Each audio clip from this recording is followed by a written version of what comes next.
Hi everyone, my name is Karina. So today we're going to be going over 5 helpful tips to help you transition from becoming a student to an employee. So obviously that process can be really hard. Those are two different worlds.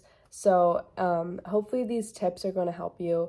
It's the end of October, so for you college seniors or anyone who's graduating anytime soon, it's really coming up. So I'm going to just tell you some things that you should think about and some things that you can do to help you. So the first thing would be to alter your focus.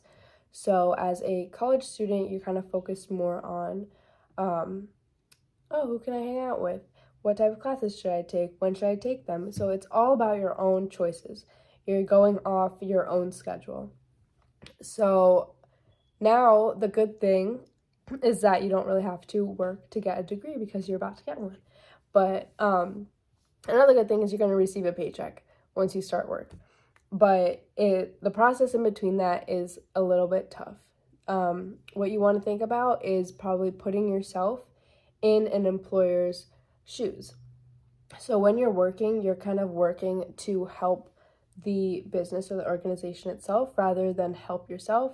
So that's something that you have to prioritize now that you are getting a job.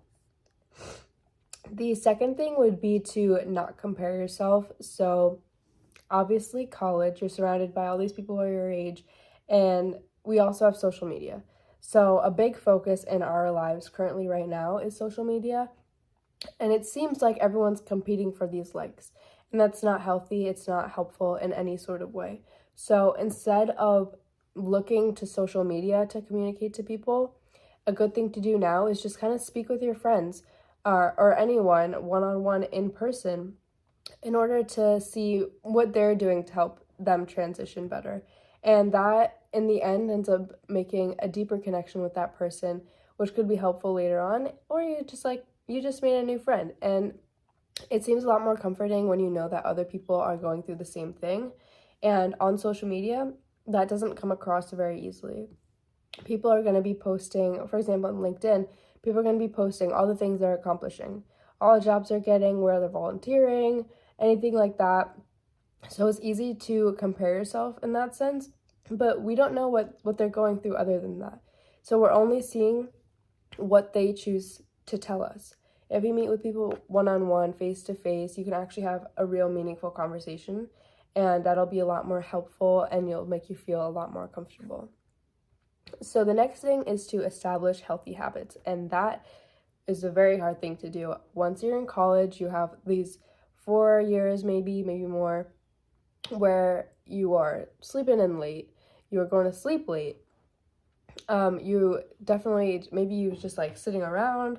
There's a lot of things, a lot of unhealthy habits that go on at college. And then there's a quick transition to going to work. So you have to work towards getting those unhealthy habits healthy. So a few things you could do is just meditate, maybe do exercise, find something you're passionate about. Make sure you just rest. That's a big one. I feel like once you are working, you're kind of on the go, you're thinking a lot about your work, and that's not going to help you in the future at all. So you want to find these healthy habits, stay motivated, and you want to experience less stress in this process, obviously. The next thing would be to network. So as a college student, you probably have done a little bit of networking while you are getting your experience, but every stage in your career, you're going to need networking. Networking is going to help you, and it's only going to make you better and better.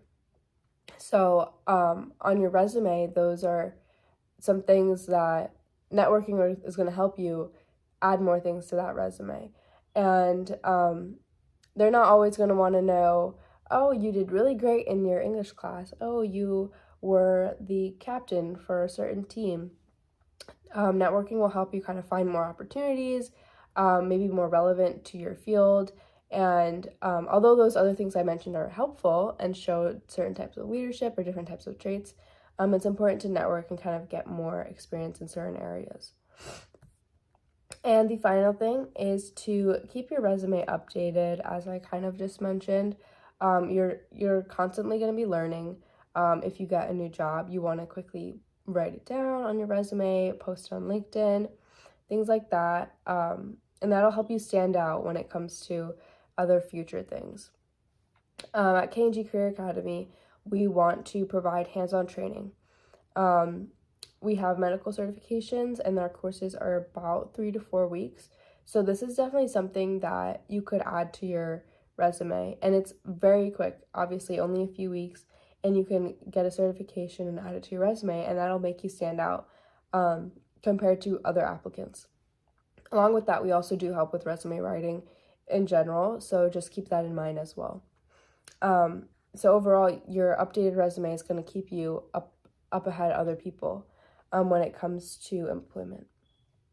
So overall, your education is about to finish, and that's not where your learning stops. You're going to continue learning and going forward. That process is very, very tough, and I think everyone is going through it, even if you don't see it on social media.